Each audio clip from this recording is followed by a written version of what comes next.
बेटा कितना बढ़िया सर पे बिठाना ना चाहिए। अब ये अंधेरे में कैसे चल रही हैं बुराइयां, क्योंकि सब छुट्टा हो गए, छुट्टा। और फिर घमंड में बताते और बाहर आ गए। हमारे यहाँ तो बहुत फ्रीडम है, हमारे घर में तो बहुत फ्रीडम है, बहुत फ्रीडम है हमारे घर में। तो हम तो बहन बेटियों पे कुछ नहीं आजाद रखते। बहन बेटी कुछ भी करे, कुछ भी करे और तुम बताते फिर रहे हो। हमारे यहाँ तो बहू को बेटी की तरह रखते हैं, बेटी की तरह। अरे क्यों झूठ बोल रहे हो? आफत तो तुम ही खड़ी कर रहे हो। बहू को बहू की तरह रखो और बेटी को बेटी की तरह रखो तो सब ठीक होगा। हम तो बहू को बेटी की तरह रखते हैं। बेटी में और बहू में हम तो कोई फर्क ही ना समझे। अच्छा, तभी तो घर में लड़ाई हो रही है। सास की आंख के नीचे यहाँ पर टुपका सा उखड़िया आयो, नीलो नीलो। पड़ोसियों ने पूछा, क्यों हरवती, ओ हरवती, ये क्या हो गया तुम्हारी आंख के नीचे या नीलो नीलो सो? तो सास क्या कह रही है, नहाने गई थी बाथरूम में, पैर फिसल गो, नल ते लग गई है चोट। और चोट दी है कोहनी से बहू ने, ऐसी कोहनी दी है कि नीली पाड़ दी है सास। और सास इतनी बदमाश है कि पड़ोसी ये कह रही है नल से फूट गो खोपड़ो है। ये क्या है? सुनिए नेताजी, ये है कि आदमी अपनी बुराई पे ढक्कन रखता है और दूसरे की बुराई को उड़ाता है। ओए वाह, फलाने की बहू ऐसी आई है महाराज कि पूछो मत। हमारी बहू तो गैया है, गैया। मैंने कहा गैया कबो कबो सींग मार दे।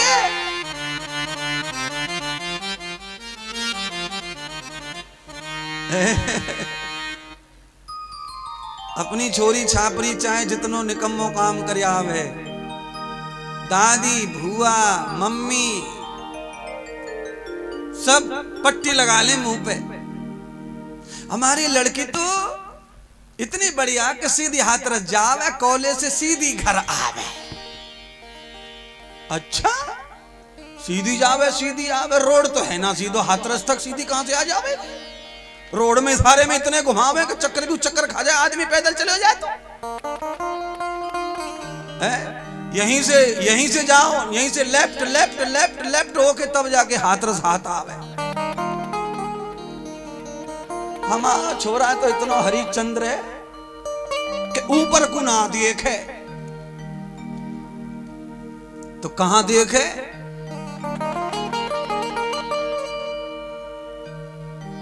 सुनिए ना, ऊपर की ओर ना देखे, ऐसे बताते फिर रहे हैं पूरे मोहल्ले में हमारा छोरा तो राम कुमार है, राम कुमार।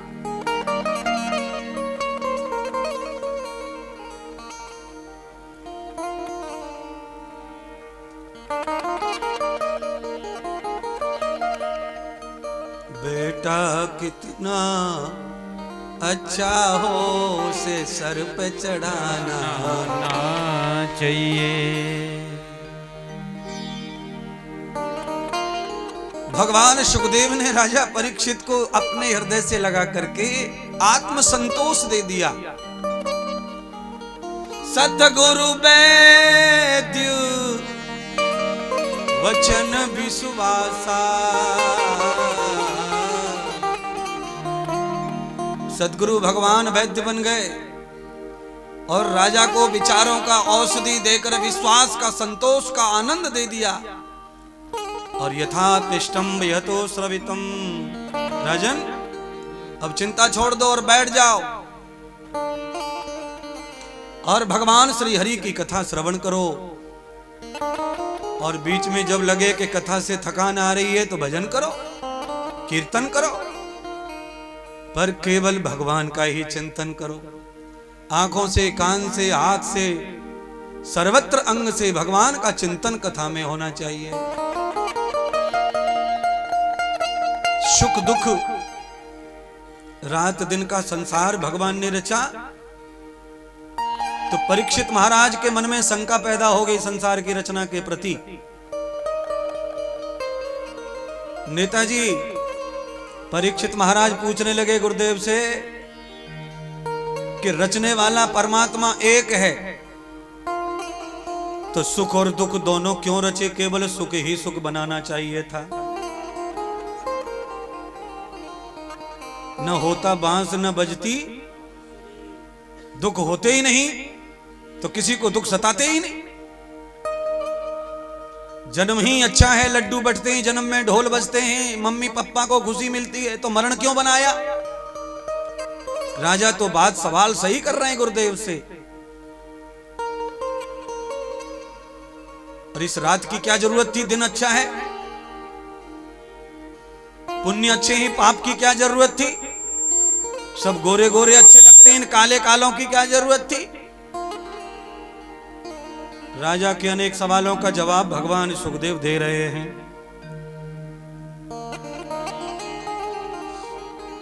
तुजम भोजम जीवस्ताम सर्वं येग कर्मणि अनुच्छेदं तदं पूर्वं जन्मं फलश्रुति भव। राजन जी, जो कर्म करके मृत्यु को प्राप्त हो जाते हैं, उनके कर्मों का फल पुनः भोगने के लिए, उन्हें पुनः शरीर भोगने के लिए, शरीर प्राप्त होने के लिए संसार की रचना की गई है। जब प्रलय हो जाता है तो प्रलय के समय समस्त जीव कहां चले जाते हैं? तो का हिरण्यम पात्रम पिहितम मुखम हिरण्यगर्भः समवर्तताग्रे भूतस्य जाता पतिरेक आसीत्। प्रलय के समय सब जीव कहां चले गए? पर्वत प्रखर सब समस्त सृष्टि कहां चली गई? तो कहा हिरण्यगर्भः, परमात्मा जो है, ईश्वर जो है, उस समय माता का रूप धारण कर लेते हैं और सबको पेट में पी जाते हैं। पिहितम मुखम, गर्भ धारण कर लेते हैं परमात्मा। और परमात्मा जब गर्भ धारण कर लेते हैं तो भगवान ही जगदम्बा बन जाते हैं, अंबा जगत की। और समय आने पर जब जीव को शक्ति प्राप्त हो जाती है तो जीव सृष्टि करते हैं प्रभु।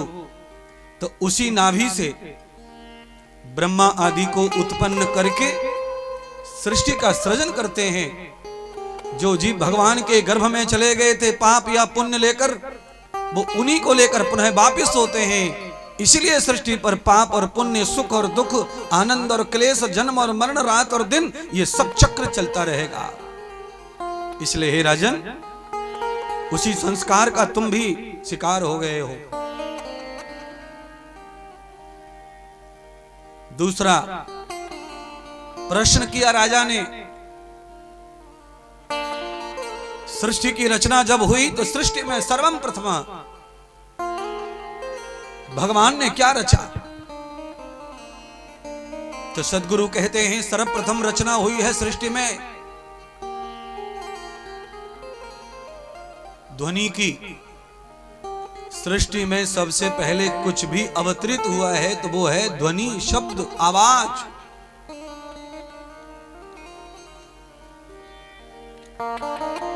या यूं कह लें अक्षर। अनेक अक्षरों के समूह पैदा हो गए तो शब्द का जन्म हो गया। अनेक शब्दों का समूह हो गया तो ज्ञान पैदा हो गया। अनेक शब्दों के समूह से ही परिभाषाएं पैदा हो गईं। अनेक शब्दों के संगठन से मंत्र, ऋचा, श्रुति, सूक्त पैदा हो गए। ध्वनि के रूप में कहते हैं ओम की ध्वनि सबसे प्रथम प्रकट हुई। अकार, उकार, मकार, ब्रह्मा, विष्णु, महेश, जन्मदाता, पालन करता, कल्याण करता। आकार, सब आकारों का जनक जो है वो उकार, सबका पालन करता। मकार, सबका कल्याण करता, संहार करता। ओमकार, ओम है कर्ता विधाता, ओम प्राणाधार है। ओम को भज लो नित्य तो भव से बेड़ा पार है। ओम के बगैर कोई मंत्र अधूरा लगता है। आपको जो भी मंत्र बोलना है बोल के देख लो। गुरु मंत्र से लेकर कोई भी मंत्र ओम के बगैर अधूरा है। जैसे आप हिंदी लिखते हैं तो हिंदी के ऊपर अगर आपने डंडा नहीं खींचा तो वो भी अधूरी लगती है। ओम के बगैर ऐसे ही सब मंत्र अधूरे, ओम का संपुट लगता है। सृष्टि की रचना करने वाले ने सृष्टि की रचना की और आकर के पालनकर्ता ने बराह अवतार लेकर के सृष्टि का पालन किया। ब्रह्मा जी के यहां 27 मनुओं का जन्म हुआ। सब तपस्या को चले गए और जब तपस्या से लौटे ब्रह्मा के प्रथम पुत्र वैवस्वत मनु, तो ब्रह्मा ने शत्रुपा नाम की नारी प्रदान करके कहा, पुत्र इनके साथ मिलकर के मानव सृष्टि का संचार करो। तो ब्रह्मा जी के पुत्र मनु महाराज के द्वारा शत्रुपा की शक्ति से मैथुन की सृष्टि में मानव का प्रथम जन्म हुआ। दो प्रकार की सृष्टि का विधान भागवत में है। एक ऐसी सृष्टि है भागवत में जिसमें मैथुन की जरूरत नहीं है, अमैथुनी सृष्टि, अजन्मी सृष्टि, जिसमें कोई पैदा भी नहीं होता है तो कोई मरता भी नहीं है, प्रकट होते हैं सब। मनु महाराज ने जब मानव की सृष्टि की तो गर्भ से रजवीर से की, तो फिर मरण धर्मा, जन्म धर्मा, पाप धर्मा, पुण्य धर्मा, कर्म धर्मा, मोक्ष धर्मा सृष्टि का संचार हुआ।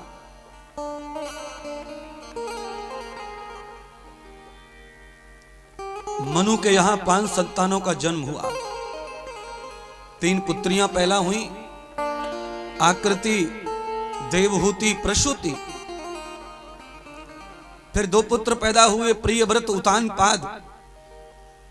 आकृति जी का विवाह महर्षि मरीच के साथ हुआ जो मनु ही थे। देवहूति का विवाह महर्षि कर्दम ऋषि के साथ हुआ, वो भी मनु ही थे। प्रसूति का विवाह दक्ष प्रजापति के साथ हुआ, वो भी मनु थे। देवहूति ने अनेक कन्याओं को जन्म दिया। आकृति बहन ने अनेक पुत्रों को जन्म दिया और प्रसूति ने कहते हैं 5100 पुत्रों को जन्म देकर 60 कन्याओं को जन्म दिया। दक्ष प्रजापति के 5000 पुत्र सब हिमालय में चले गए ध्यान करने, लौट कर आए तो मार्ग में नारद जी की भेंट हुई। तो नारद जी ने किसी को भी संसार करने के लिए इनकार मना कर दिया। दक्ष प्रजापति के संपूर्ण पुत्र सन्यासी हो गए। तो दक्ष प्रजापति को बड़ा क्रोध आया कि नारद ने बड़ी गलती की। मेरे इतने बच्चे हैं, उसमें से कम 1 या 2 ग्रस्त होना चाहिए था, बाकी सब सन्यासी हो जाते, पर सबके सब सन्यासी कर दिया। तब दक्ष प्रजापति ने नारद को श्राप दे दिया कि नारद आज के बाद में एक पल से ज्यादा एक जगह रुक नहीं पाएगा। अगर आज एक पल एक जगह रुकता तो मेरे इतने सारे बच्चों को संदेश देकर, उपदेश देकर, ज्ञान देकर सबको सन्यासी नहीं बनाता। आज गृहस्थ ज्यादा चाहते हैं, इसीलिए आज सन्यास का दिल खोल के प्रचार होना चाहिए। जिस समय की ये कथा है उस समय कोई गृहस्थ में जाना पसंद नहीं करता था। उस समय गृहस्थ का प्रचार होना चाहिए था, पर उस समय सबको सन्यास सन्यास, ध्यान भजन, ध्यान भजन, तपस्या, ब्रह्मचर्य, सब कुछ वही अच्छा लगता था प्रारंभिक सृष्टि में। और आज की सृष्टि में सन्यास किसी को प्रिय नहीं है, साधु बनना प्रिय नहीं है, गुरुकुलों में पढ़ना प्रिय नहीं है। माता पिता भी इतने मूर्ख अज्ञान हो गए हैं कि उनको लगता है गुरुकुल में पढ़ेगा तो क्या मिलेगा, क्या बनेगा। मैं पूछता हूं कॉलेज स्कूल में पढ़ेगा तो क्या मिलेगा और क्या बनेगा।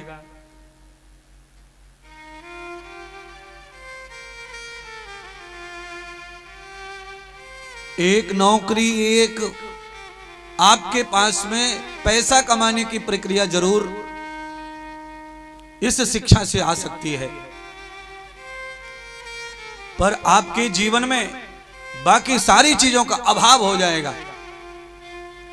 और आप जब गुरुकुल में पढ़ते हैं, जब आप अनादि व्याकरण दर्शन उपनिषद पढ़ते हैं, जब आप वेद शास्त्र के वैज्ञानिक ऋषि बनते हैं, तो आपके पास में धन होगा, वैभव होगा, कीर्ति होगी, कैरेक्टर होगा, स्वास्थ्य होगा, जीवन होगा, लंबी आयु होगी, वर्चस्व होगा, कीर्ति होगी। ये सब कुछ आपके पास होगा जो एक बहुत बड़े व्यक्ति के पास होता है।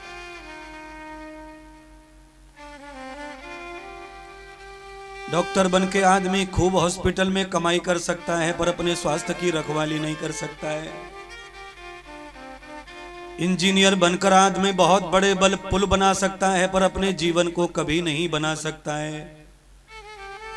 बड़े बड़े पुल, बड़े बड़े रोड बनाएगा, पर अपने जीवन में खुद ही पैरों पर कुल्हाड़ी चलाएगा और अपने जीवन को धीरे धीरे नरक बना देगा, क्योंकि वो इतना ब्लैकमेल खा जाता है, इतना भ्रष्टाचार कर लेता है जीवन में, कुछ के लिए जगह ही नहीं बचती भगवान के धाम में कहीं।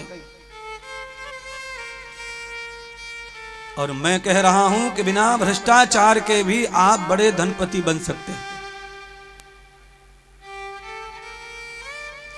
कुबेर जी ने कोई भ्रष्टाचार नहीं किया। कुबेर जी ने केवल, कुबेर जी को जब परिवार के धन से बेघर कर दिया, अब कल्पना करो, यह कथा शायद पहली बार सुनेंगे, कभी जीवन में सुनी नहीं होगी ये इतिहास। ये इतिहास यह है कि रावण का और कुबेर का एक ही गुरु है, वो है शिव जी।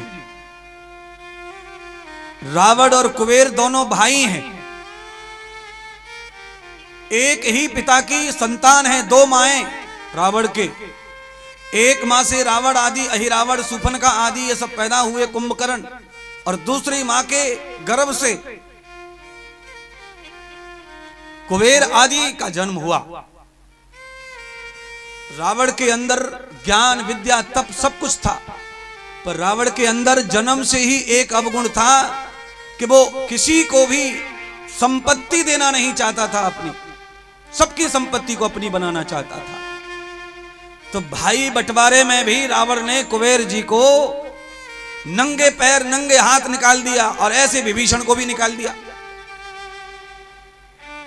बाद में कुबेर जी भगवान शिव जी की शरणागति चले गए, गुरुदेव की, और कैलाश में रह करके दिन रात शिव जी की सेवा की।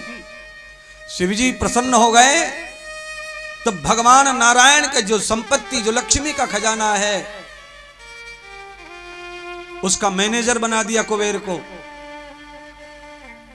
तो मैं आपको बताना चाहता हूं नेताजी कि भगवान की शरणागति, सदगुरु की शरणागति जो सच्चे दिल से चले जाता है, वो बिना भ्रष्टाचार के ही कुबेर का मालिक बन जाता है, खजाने का। उसे खजाने के लिए भ्रष्टाचार करने की जरूरत पड़ती नहीं है, नहीं है। अगर आप भगवान के हैं, गुरु के हैं, साधु के हैं, शास्त्र के हैं, तो सब कुछ आपके पास होगा।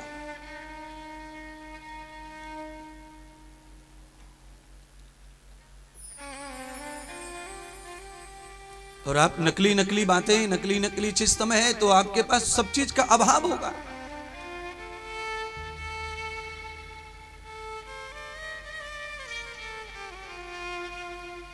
देवहूति की 9 कन्याएं पैदा हो गईं। 9 कन्याओं का विवाह ब्रह्म ऋषियों के साथ हो गया। सबसे छोटी कन्या अनुसुईया, उनका विवाह अत्रि मुनि के साथ हुआ। नर्मदा के किनारे पर संत महात्मा परिक्रमा देने आते, उनकी पैरों की सेवा, भोजन की सेवा, परिक्रमा वासियों को भंडारे की सेवा अनुसुईया अकेली किया करती। उस सेवा से प्रसन्न होकर ब्रह्मा विष्णु महेश ने अनुसुईया को अपनी मां बना लिया, और उनके गर्भ से दत्त भगवान के रूप में पैदा होकर सृष्टि पर आ गए। बोलो सतगुरु देव भगवान की जय। बोलो श्री दत्त भगवान की जय हो। माताओं, ये कथा मैं 1.5 घंटे कम से कम सुनाता हूं, पर मैंने आज ऐसे ही सुना दी कथा, परिणाम के रूप में कथा सुनाई।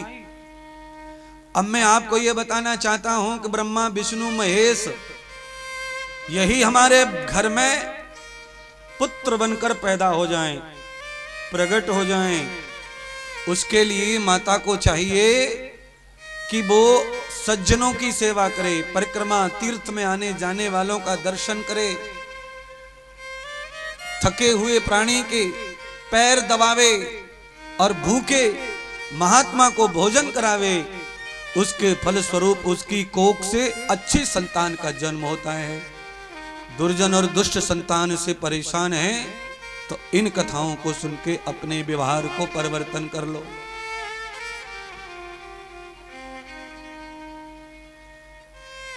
ब्रह्मा के ही पुत्र हैं महर्षि कश्यप।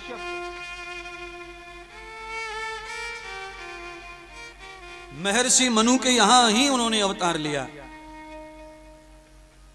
महर्षि कश्यप के भी 2 विवाह हुए, अदिति और दिति के साथ।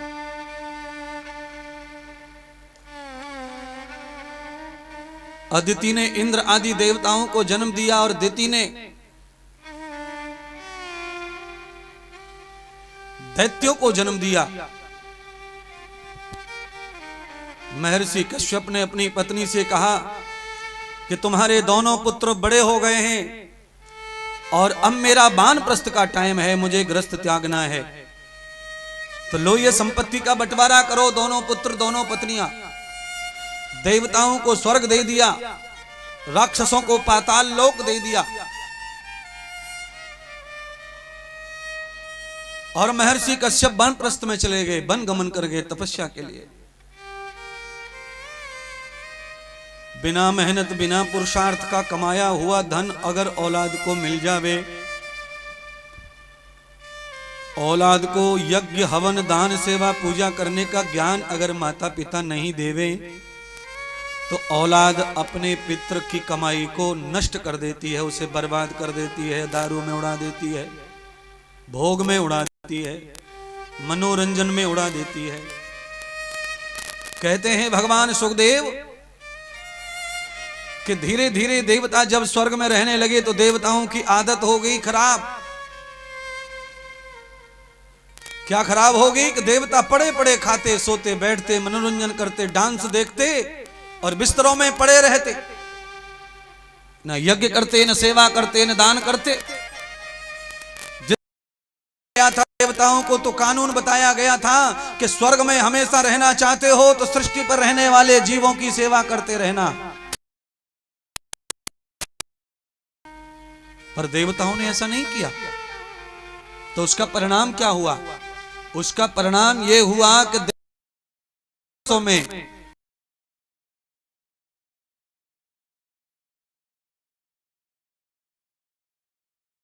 देवता धरती पर आकर भिक्षा मांग रहे हैं, भीख मांग रहे हैं, खाने को पीने को सोने को सब अभाव हो गया है। अब स्वर्ग में चला कौन गया? तो कहते हैं दैत्यराज प्रहलाद जो भगवान नरसिंह के परम भक्त हुए, भक्त की भक्ति से प्रसन्न होकर नरसिंह भगवान ने 3 पीढ़ी तक राक्षस पैदा नहीं होगा ऐसा वरदान देकर आज उनके ही कुल में राजा विरेचन के घर में राजा बलि पैदा हुआ। राजा बलि ने हजारों यज्ञ करे और यज्ञ के फल स्वरूप राजा बलि को इंद्र का सिंहासन प्राप्त हो गया। अब इस कथा को इस तरह समझ लो कि राजाओं के खजाने नहीं रहेंगे और गरीब हमेशा गरीब नहीं रहेंगे। परिवर्तन सृष्टि में आएगा, राजा राजा नहीं रह जाएंगे, गरीब गरीब नहीं रह जाएंगे। समय आते ही आप देख लेना, आज का युग समय आ गया है। अवधेश कुमार जी, आपकी पोजीशन कैसी थी 40 साल पहले? बस अंदर ही अंदर सोच लो कैसी थी। जिनको पता है उन्हें पता है, पर बताने की कोई जरूरत नहीं, केवल समझने के लिए इशारा किया है। समय हमेशा एक जैसा कभी रहता नहीं है। आपके पास पुरुषार्थ है, आपके पास में पितरों का आशीर्वाद है, आपके पास में माता पिता की आज्ञा में चलने का गुण है, तो आपके पास गरीबी टिक नहीं सकती है। अमीरी दौड़ कर आएगी और आपको सत्कर्म में लगाएगी।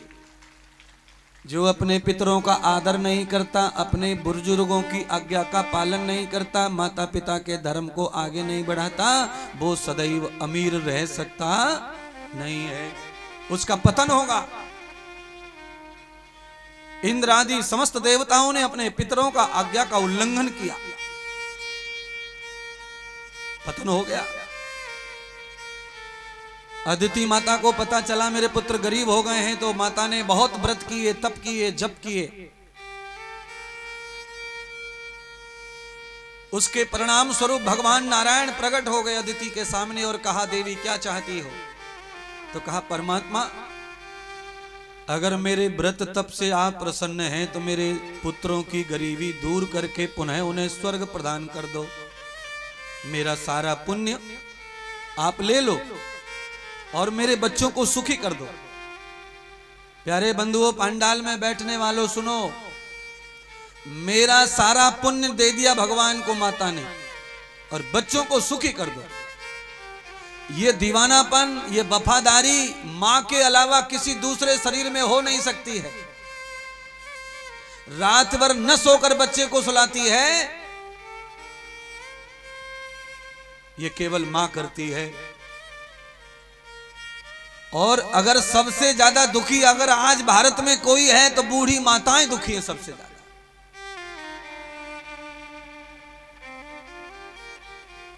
बूढ़े दादा को रोटी मिल जाती है घर में, पर बूढ़ी माता को रोटी मिलना बहुत कठिन हो रहा है। क्यों? नेकी के साथ बदी, ये वफादारी का फल मिल रहा है, परिणाम मिल रहा है। ममता से भरी, माया से भरी है माया, और उस माया के दंड के कारण ही दुख भोग रही है। इसलिए हे माताओं, एक समय तक बच्चों के लिए वफादारी ठीक है, पर एक समय के बाद माता को भी अपना रास्ता चुन लेना चाहिए भगवत धाम जाने का। अगर वो बुढ़ापे में भी औलाद के चक्कर में पड़ी रहती है तो उसको डंडे खाने पड़ेंगे, गालियां खानी पड़ेंगी, अपमान सहना करना पड़ेगा।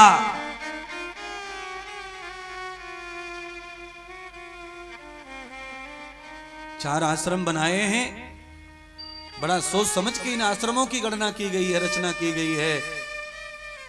25 वर्ष तक पढ़ाई करो, विद्या अध्ययन करो, ब्रह्मचारी रहो, शरीर में तप बल शक्ति आ जाए, ग्रस्त कर लो। गृहस्थ में शरीर थकने लगे, बाल गोपाल बड़े हो जाएं, तो शरीर को फिर जवान करने के लिए जंगल चले जाओ, वानप्रस्थ ले लो, शरीर को पुनः जनाब जवान कर दो, पुनः रंग दे दो शरीर को, फिर से अध्ययन करो। महाराज बुढ़ापे में अध्ययन, वानप्रस्थ अध्ययन के लिए ही है। जिंदगी में 4 आश्रम है और 4 में से 2 आश्रमों में अध्ययन।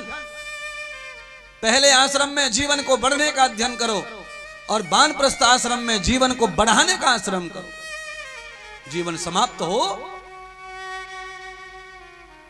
उसका अध्ययन करो। वो क्या अध्ययन है महाराज?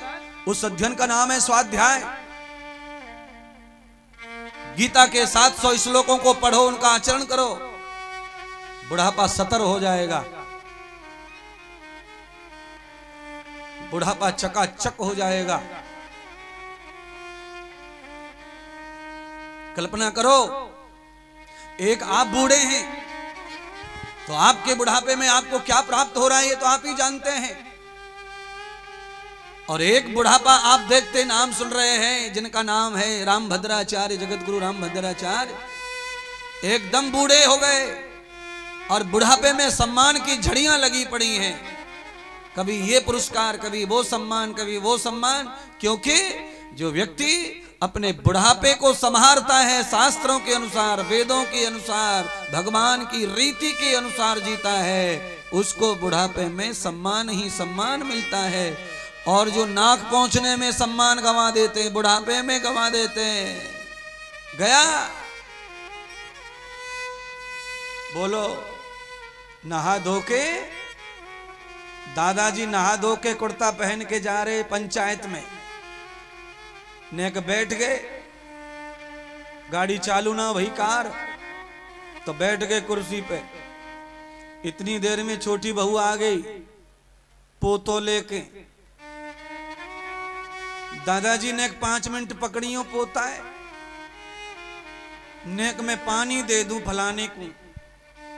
पोता जैसे ही दादा ने गोद में लियो, एकदम नीचे से फुब्बारा मार दियो।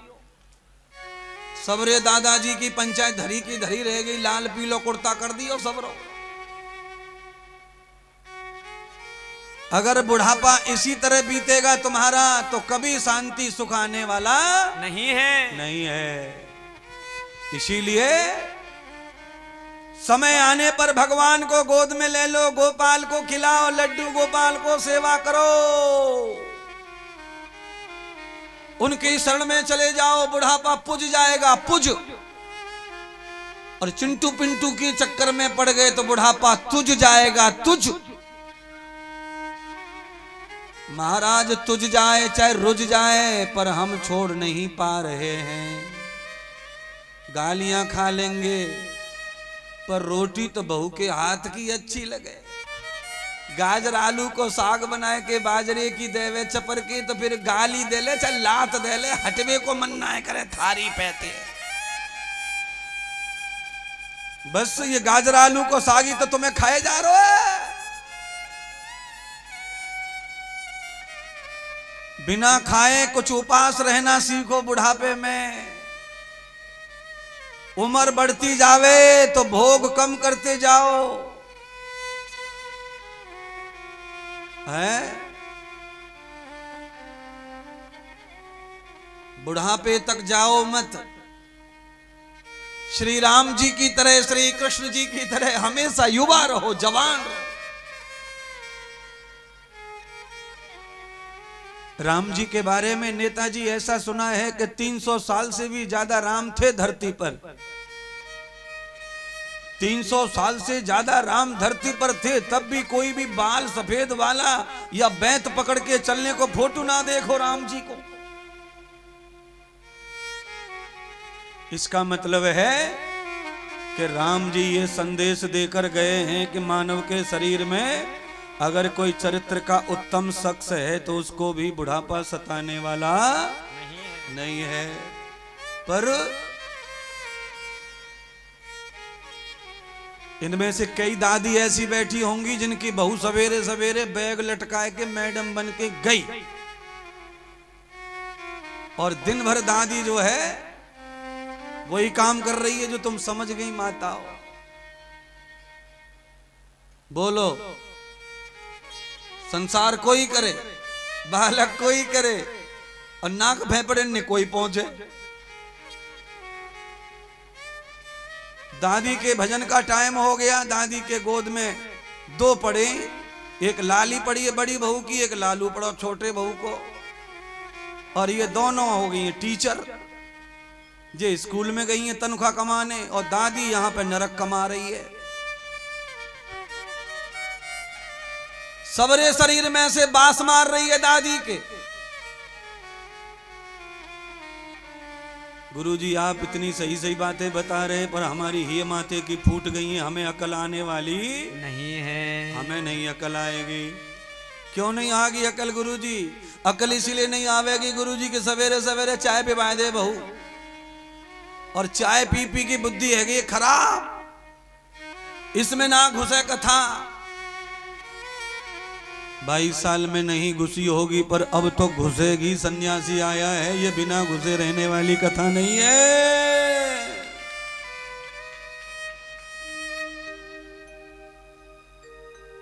जैसे बाढ़ का पानी अपने आप जगह बना लेता है धरती में, ऐसे ही इंद्रदेव महात्मा के ये विचार जो है अपने आप जगह बना लेते हैं खोपड़ी में और दिल में।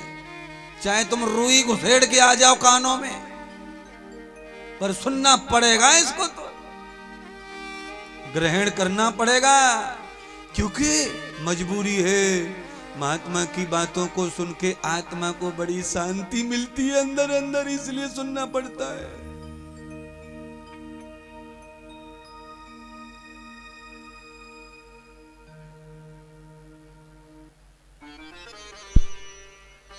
दौलत के दीवानों सुन लो,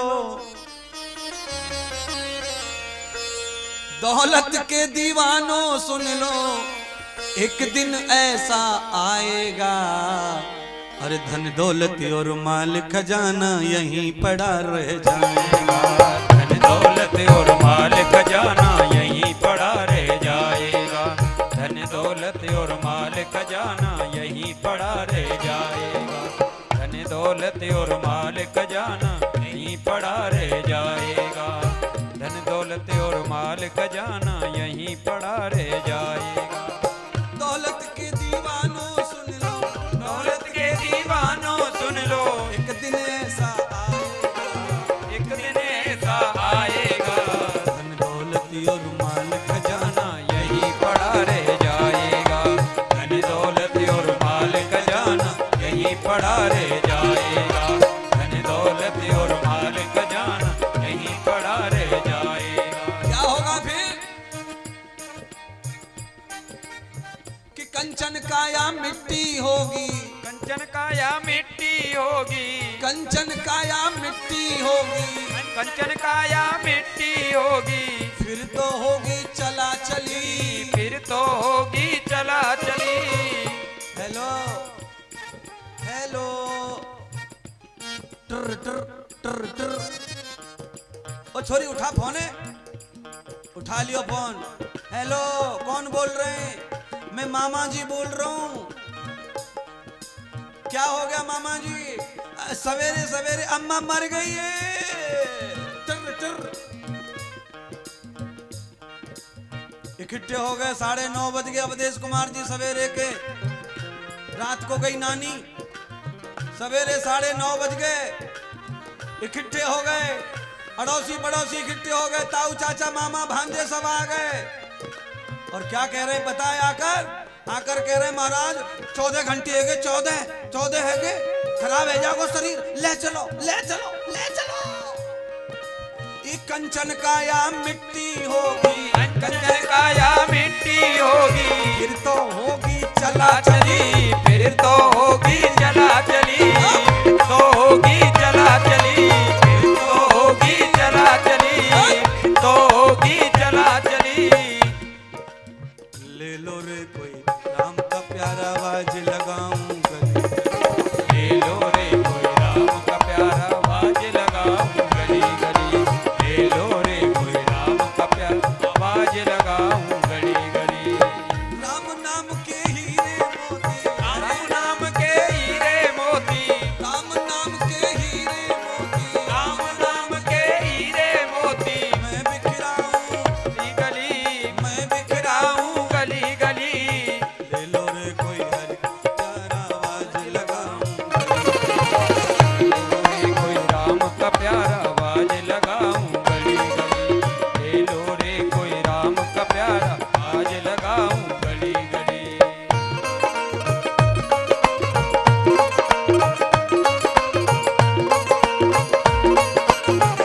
हरि बोल।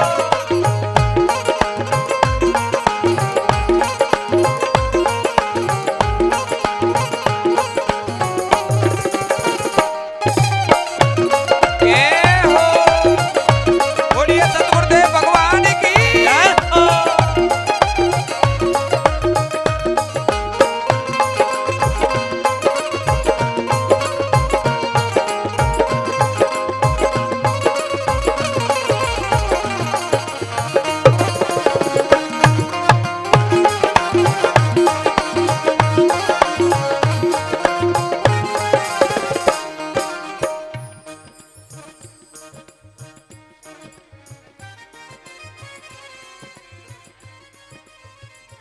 हाथ फसगो ने के निकाल रहा हूं, हाथ है फसगो पीछे गुम हाथ। क्योंकि सारे काम ट्रैफिक पुलिस के सीटी से ना होते, कुछ काम हाथ से भी करने पड़ते हैं ट्रैफिक पुलिस वाले को। तो कभी कभी आवाज कभी कभी हाथ, तब जाके ट्रैफिक पास होता है। तुम भी निकाल ले हाथन ने तमाकू घस घस के हथेली काली कर रखी है, हैं? ऐसे होठ भगवान ने बनाए गुलाबी गुलाबी, सबरे कार्य कर लिए बीड़ी पी पी के। मरोगे तो सबका हिसाब देना पड़ेगा। बीड़ी पीने वाले सावधान हो जाओ, ततैया बनोगे ततैया। जैसे ही घर में दिखेंगे चुंगा लगाएंगे घर वाले, चुंगा।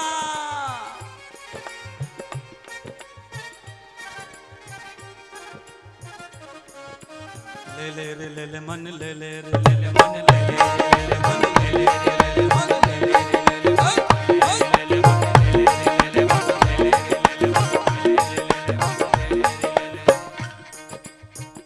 अरे प्लास्टिक की कुर्सी पर बैठने वालों जरा हाथ हिला लो ऊपर को। कंधे का दर्द खत्म हो जाता है, ऐसे करने से कंधे सही हो जाते। कंधे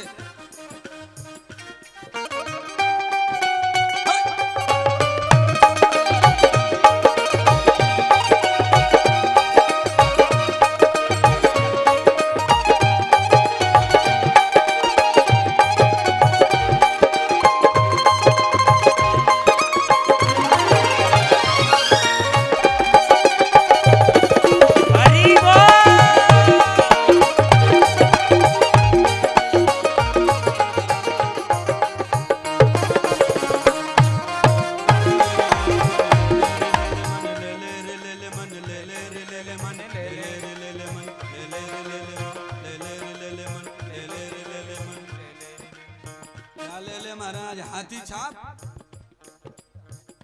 चूना डाल के क्या ले ले, फिर अंडे की भुजिया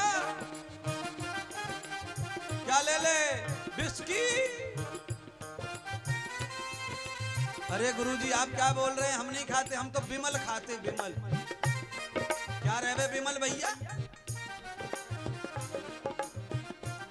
लोग इतने होशियार हैं कि तमाकू का नाम लो तो वो तमाकू नहीं मानते बिमल को पता नहीं क्या मानते हैं।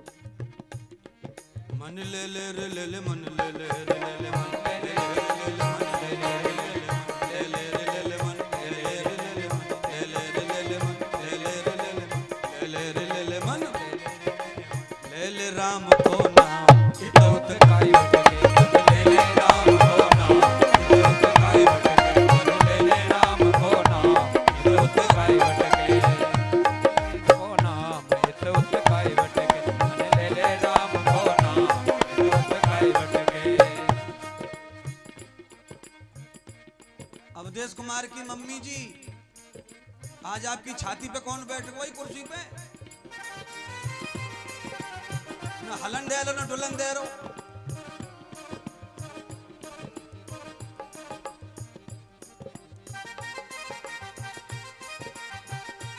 कोई बात नहीं है, मैं तो फ्री रखना चाहूं तुमको, फ्री।